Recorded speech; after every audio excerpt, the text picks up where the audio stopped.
असद खरल साहब, मरियम साहिबा भी अब कुछ जाग रही हैं, मुलाकातें दोबारा से शुरू होने लगी हैं, ज़ोहरान ले रही हैं।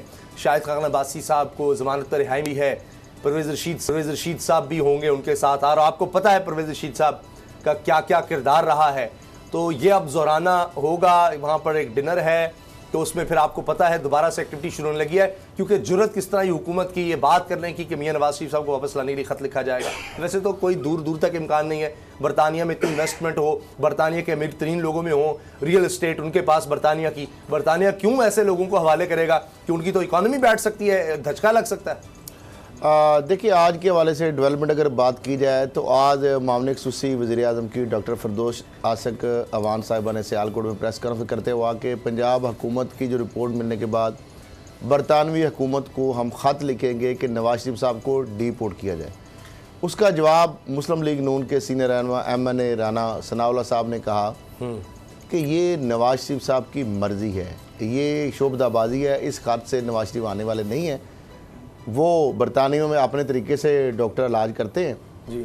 और क्योंकि फिरदौस आशिक अवान साहिबा ने ये कहा था कि वो फ्रॉड करके गए हैं, आवाम से धोखा दे के गए हैं, इलाज के नाम पर गए हैं, लेकिन 3 माह गुजर गए हैं, हॉस्पिटल में दाखिल नहीं हुए, इलाज नहीं करवाया।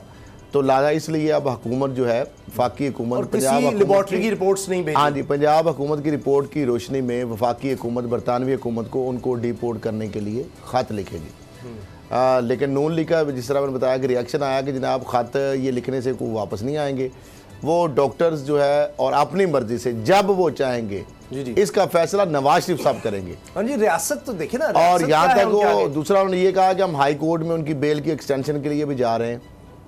दूसरा, जिस तरह आपने बात की मरियम साहिबा की, मरियम साहिबा बिलाखिर जो है शाहिद खान अब्बासी और एहसन इकबाल जो है उनकी ज़मानतों पे रिहाई हुई। मरियम साहिबा के बकौल के अपने कायद जो वालिद मोहतरम हैं नवाज शरीफ साहब, उनकी हदायत पर उन्होंने शाहिद खान अब्बासी को फ़ोन किया, उनको ज़मानत पर रिहाई जो है उसके ऊपर मुबारकबाद दी और साथ ही उनको दावत भी दी कि आप जाती उम्रा आए जी। और एहसन इकबाल साहब को भी बुलाया गया है और ज़ोहराने का एहतमाम किया, जिस तरह आपने बताया कि वहाँ पे नवाज शरीफ साहब की हिदायत पर हाँ जी, हिदायत पर सारा कुछ हो रहा है। यानी वो जो मरीज़ हैं जो इलाज कराने गए हुए हैं वहाँ पे, वो पॉलिटिकल एक्टिविटीज़ के लिए वो सारी उनके पास टाइम है, बाकी सारे मामलात के लिए उनके पास टाइम है, लेकिन हॉस्पिटल जाने के लिए फ़िलहाल उनके पास 3 माह गुजरने के बावजूद को टाइम अभी नहीं निकल सका, क्योंकि वो ज़ाहिर बात है बहुत ज़्यादा तशवीशनाक उनकी हालत थी। जिस तरह लाहौर से गए थे वो पाकिस्तान अगर से। मुझे इजाज़त है, मैं बाबर साहब को शामिल गुफ्तगू करके फिर मैंने ये बात भी करनी है बिलावल साहब वाली कि अब उनको दोबारा से दर्द जाग गया है मियां नवाज शरीफ साहब का। बाबर साहब, पहले तो ये बताएं कैसी सेहत है आपकी? आपसे मुलाकात हुई अभी चंद दिन पहले, तो कुछ बेहतर लग रहे थे आप, तो ये बताएं आप कैसी तबीयत है? साहब अल्हम्दुलिल्लाह, अल्लाह का शुक्र है कि तबीयत बेहतर है, रिकवरी हो रही है और इंशाल्लाह जल्दी मैं आपके साथ स्टूडियो में होऊंगा। तो बस मेरी सब दोस्तों से गुजारिश है कि वो मेरी तंदुरुस्ती के लिए, सेहत के लिए दुआ करें। और बहुत सारे दोस्तों ने ये जो दुआएं की हैं बड़ी चोट से बचा के फ्रैक्चर ये सारे जो हुए हैं मल्टीपल फ्रैक्चर, वो इंशाल्लाह ठीक हो जाएंगे। तो हमारी दुआ है कि इंशाल्लाह उससे भी पहले आप हमारे साथ होंगे, हमें पता है। अच्छा बाबर भाई, ये बताएं कि ये अब जो कुछ हो रहा है मियां नवाज शरीफ साहब के हवाले से, आपको लगता है कि उनकी वापसी मुमकिन हो सकेगी? क्योंकि नून लीग की तरफ से कहा जा रहा है ये फैसला मियां नवाज शरीफ साहब ने करना है और किसी की कोई और की जरूरत ही नहीं हो सकती वो कहे कि कब वो आएंगे, वो उन्होंने अपना फैसला खुद करना है। और बिलावल ने भी अब एक यू टर्न लिया है, पहले वो कह रहे थे सिलेक्टेड है, आज वो कह रहे हैं कि कोई मानता ही नहीं है कि मियां नवाज शरीफ साहब जेल में और लंदन में हैं तो ये करप्शन की वजह से है। नहीं, कहते नहीं, करप्शन की वजह से नहीं। देखिए उसामा साहब, पहले नून लीग ने ये ऐलान किया कि मियां नवाज शरीफ जो है, ये राना सना कह रहे थे कि नवाज शरीफ जो है ये 24 फरवरी को वापस आ जाएंगे और 24 फरवरी को अस्पताल में इनको हॉस्पिटलाइज करवा दिया जाएगा और वहां पर इनका इलाज स्टार्ट हो जाएगा। आज फरवरी पूरा गुजर गया है, लेकिन अभी तक वो किसी अस्पताल में दाखिल नहीं हुए। मेरी PMLN के बहुत सारे लोगों से बात हुई कि जनाब ये क्या दाखिल होना भी है या नहीं होना, तो मुझे तो ये भी नहीं नजर आ रहा कि वो आने वाले दिनों में अस्पताल जाने का इरादा रखते भी हैं या नहीं रखते। और आपको एक चीज बता दूं कि ये भी इस्लामाबाद हाई कोर्ट जा रहे हैं। इस्लामाबाद हाई कोर्ट अगर पंजाब गवर्नमेंट के फैसले को अपहोल्ड करती है तो उसके बाद ये डबल बेंच में जाएंगे, फिर ये सुप्रीम कोर्ट जाएंगे। तो ये इतनी जल्दी आने वाले नहीं है। ये जो बाहर जाना था, बाहर जाने के लिए ये बीमारी एक बहाना था, और जितने बीमार नवाज शरीफ है उतने बीमार हम भी हैं, मगर इतनी उम्र में इतनी बीमारियां होती हैं, कोई सीरियस बीमारी नहीं है। उसका वाज़ेह सबूत ये है कि इन्होंने अभी तक जितनी मेडिकल रिपोर्ट भेजी हैं, मेडिकल रिपोर्ट तो ये भेज नहीं रहे। जब भी इनसे कहा जाता है कि आप अपने मेडिकल जो भी आपके टेस्ट हुए हैं वो पंजाब गवर्नमेंट को भिजवाएं, तो वो टेस्ट की बजाय एक समरी भेज देते हैं जिसमें एक दो जो लेटर लिखे गए हैं वो डॉक्टर अदनान जो उनके जाती मालिज हैं उनकी तरफ से लिखे गए हैं, और एक डॉक्टर डेविड जो है उनकी तरफ से लिखा गया जो इंग्लैंड में इनके जाती मालिज। लेकिन एहसन इकबाल साहब कह रहे हैं, बाबर साहब एहसन इकबाल साहब कह रहे हैं कि जिस वक्त मियां नवाज शरीफ साहब मुल्क में आने का फैसला कर लेंगे, अगर उन्होंने कर लिया अब, तो हाथ पांव फूल जाएंगे इस हुकूमत के। वो लंदन एयरपोर्ट से ही हुकूमत ये कहेगी कि प्लीज वापस चले जाए। मैं आपको लिख के बता देता हूं कि वो हाई कोर्ट भी जाएंगे, हाई कोर्ट के डबल बेंच में भी जाएंगे, सुप्रीम कोर्ट में भी जाएंगे। वो टाइम गेन तो कर रहे हैं। वो जब ऐसे इकबाल साहब कह रहे हैं कि हाथ पांव फूल जाएंगे इस हुकूमत के, तो बड़ी अच्छी बात है। और क्या वो चाहते हैं? वो तो चाहते हैं हुकूमत कल की जाती है तो आज जाए जी, एक लम्हा बर्दाश्त नहीं है। तो फिर मियां नवाज शरीफ साहब की वजह से अगर वो इतनी कोई जिन किस्म की शख्सियत है कि आते ही ये सारी हुकूमत ही हिल जाएगी, तो फिर तो लंदन एयरपोर्ट तक तो आ जाएं कि वहीं से अगर ये काम शुरू हो जाना है। तो ये फिर सारा ड्रामा है सर, यही लोगों को दिखाने के लिए मियां साहब आ जाएंगे, कारकुन भाग रहे हैं, इधर उधर जा रहे हैं। तो ये जो अब कहा जा रहा है कि शाहिद खान अब्बासी साहब NA 124 में हल्के का भी दौरा करेंगे, मरियम से मुलाकात करें, इससे कोई मुतहरिक हो सकेगी नून लीग? देखिए उसामा साहब, PMLN वाज़ेह तौर पर दो हिस्सों में तकसीम हुई है। अब मरियम जो शाया दे रही हैं वो ख्वाजा जो है वो दोनों जो उनके MNA शाहिद खान अब्बासी और एहसन इकबाल को दे रही हैं। उसमें ख्वाजा आसिफ लंदन में है। उन्होंने भरपूर कोशिश की कि वो लंदन में किसी तरह से नवाज शरीफ से मुलाकात कर लें, लेकिन नवाज शरीफ ने उनको मुलाकात का टाइम नहीं दिया। राना तनवीर जिन्होंने नवाज शरीफ को बाहर भिजवाने के लिए अपना रोल प्ले किया और शहबाज शरीफ के वो बड़े करीब जाने जाते हैं, उनको भी मरियम ने इस वक्त शहबाज शरीफ देखें, शहबाज शरीफ ने उनको अपनी जगह पर पब्लिक अकाउंट कमेटी का चेयरमैन बनवाया। इसका मतलब ये है कि वो शहबाज शरीफ के कैंप में है।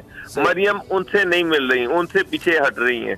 तो नून लीग के अंदर डिवीजन जो है वो वाज़ेह तौर पर नजर आ रही है। एक वो ग्रुप है जो नवाज शरीफ और मरियम नवाज का ग्रुप है, एक वो ग्रुप है जो शहबाज शरीफ का ग्रुप है, और इसमें डिवाइड बड़ी क्लियर है। अब ये जो कह रहे कि नवाज शरीफ अगर ये आ जाएंगे तो ये हो जाएगा वो हो जाएगा, नवाज शरीफ यहीं पर थे, पिछले 1.5 साल से लाहौर में थे, लाहौर के अंदर ही मौजूद थे।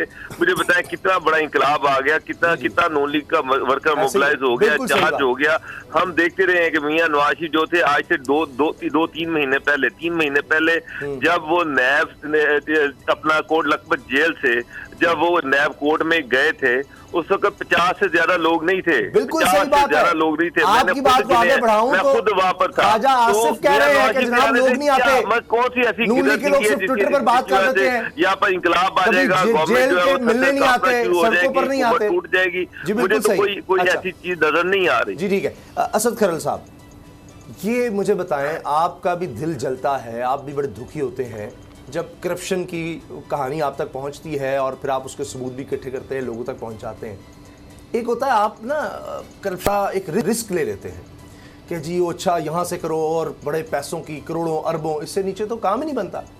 लेकिन ये जब आप खबर सुनते हैं या आपको पता चलती है कि तोशा खाना वहाँ पर जो तोहफे तहफ़ आते हैं, यानी यूसुफ रज़ा गिलानी साहब के तो हम भूल नहीं सकते कि हार आया, जिन पर आफत आई, सैलाब ज़दगान के लिए हार आया। तुर्की की जो खातून अव्वल हैं तैयब उर्दवान की अहलिया, उन्होंने वो हार दिया और बाद में पता चला, एडमिट कर लिया कि जी वो तो हमने अपने पास रखा हुआ है, वो कभी सैलाब ज़दगान तक पहुंचा ही नहीं।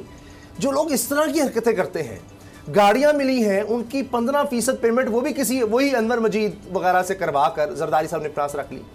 यहाँ मियां नवाज शरीफ साहब 2008 में जब कोई सरकारी होता भी नहीं है, यानी हिर्स, हवस, लालच, इससे भी कोई नीचे कोई लफ्ज मुझे नहीं मिलता कि क्या करें, इतना इंसान। आप उसामा साहब इसको भी कह देंगे कि ये सियासी इंतकाम है, ये भी सियासी इंतकाम। इमरान खान साहब 2008 में उन्होंने ज़बरदस्ती कोई गाड़ी तरीक के बैक पे चले गए होंगे और उन्होंने जनाब 2008 में नवाज शरीफ के नाम गाड़ी को डाल दी होगी।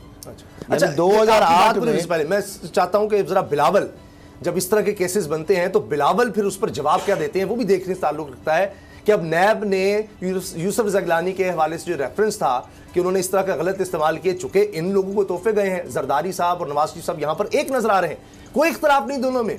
यहाँ अभी बाबर साहब कह रहे थे कि जी मरियम और शहबाज शरीफ की सोच अलग है, लेकिन जब तोशा खाने से तोहफे लेने हो तो जरदारी और मियां नवाज शरीफ साहब की सोच एक है। बिलावल इस पर क्या कहते हैं, कितने गुस्से में हैं, क्या कह रहे हैं नैब के बारे में कि उसकी जरूरत कैसे हो गई ऐसा रेफरेंस दायर करने की, जरा देखिए। नैब और मीशत साथ साथ नहीं चल सकता। बिजनेसमैन ने बाजवा साहब के सामने जाके मिलकर वहां भी कहा था कि नैब और मीशत साथ साथ नहीं चल सकता। उसके बाद फिर इमरान साहब ने भी मानना शुरू कर दिया कि नैब और मीशत साथ साथ नहीं चल सकता और ऑर्डिनेंस भी निकाला। आप नैब से सारे वो चीजें निकाल रहे हो और सिर्फ उसका सियासी इंतकाम का जो काम है वो रहता है। हम तो समझते हैं कि नैब काला कानून है, नैब को आपको बिल्कुल बंद करना चाहिए। असद खलल साहब, नैब और मईशत साथ साथ नहीं चल सकते, मैं ये बात मानता हूं, ये बिल्कुल 100% सही कह रहे हैं। क्यों? क्योंकि इनकी मईशत चलती है जाली अकाउंट से, करप्शन से। वो मईशत शायद वो हर्ट हो रही है, वो तोशा खानों से चलती है। वही मईशत जो करप्शन, किकबैक, जितने भी कारपोरेट सेक्टर के इमरान खान साहब को मिले, आर्मी चीफ को मिले, या अभी ये जो लोग शोर मचा रहे हैं कि नैब और मईशत जो है कारोबारी, जो जायज़ आदमी है, जो ईमानदारी से काम करता है, उसको तो नैब का कोई खौफ नहीं। और दूसरी बात ये है, कारोबारी अफराद के लिए तो वैसे ही अब जो टैक्स और FBR के मामलात हैं उसे नैब ने वैसे ही हाथ उठा लिया है, वो तो FBR उसको देखता है। अब मामला यह है कि जिस तरह आपने बताया कि जरदारी साहब अब वो जब सदर बने हैं माशाल्लाह, तो उन्होंने गाड़ियाँ UAE से मिली, उसके बाद लीबिया से मिली, तो अनवर मजीद और अब्दुल गनी मजीद के अकाउंट से 15% सिर्फ, यानी उन गाड़ियों की कुल कीमत की सिर्फ 15% पेमेंट करा के तो गाड़ियाँ अपने इस्तेमाल में रख ली। इसी तरह सैयद यूसुफ रज़ा गिलानी साहब जो प्राइम मिनिस्टर थे उन्होंने भी यही काम किया। नवाज शरीफ साहब का खुद बता चुके 2008 में जब ओहदा भी नहीं था तो उनको भी सरकारी तोशाखाना से गाड़ी दे दी गई। अब मुझे ये बताएं, जिस तरह आपने कहा कि ज़लज़ल ज़दगान के लिए एक हार आया, कितनी बेशर्मी की बात है। और इससे ज़्यादा क्या वो सोचेंगे मेहमान, जो खातून अवल क्या सोचेगी जिसने अपना हार अपने गले से उतार के हार दे दिया ज़लज़ला ज़दगान की मदद के लिए। सर ये गाड़ी इस्तेमाल हो सकते हैं, गाड़ी बेच के आप एम्बुलेंस ले रहे थे और हमारे वज़ीर आज़म और उनकी खातून अवल ने वो हार जो है वो चोरी कर लिया और वो FIA ने बरामद किया, उनसे बरामद किया बकायदा। वो ज़लज़ला ज़दगान तक पहुंचने के बजाय उन्होंने उसको खुर्द-बुर्द कर लिया। अब मुझे ये बताएं कि ये अगर आप हरकतें करेंगे तो इसके ऊपर आपके ऊपर नैब रेफरेंस डालेगा, तो उस नैब को आप कहते हैं बंद कर दो, उस नैब को आप कहते हैं काला कानून है। तो ये आपके बाप का कोई मुल्क है? ये तोशा खाना आपको रियासत पाकिस्तान को चीजें मिलती है। अगर तोशा खाना के अंदर चीज आती है तो उसकी प्रॉपर एक सिस्टम है, नीलामी होती है, पूरी पेमेंट करके तो हर बंदे का हक है। सब्सक्राइब करें और बेल दबाएं ताकि कोई खबर रह न जाए।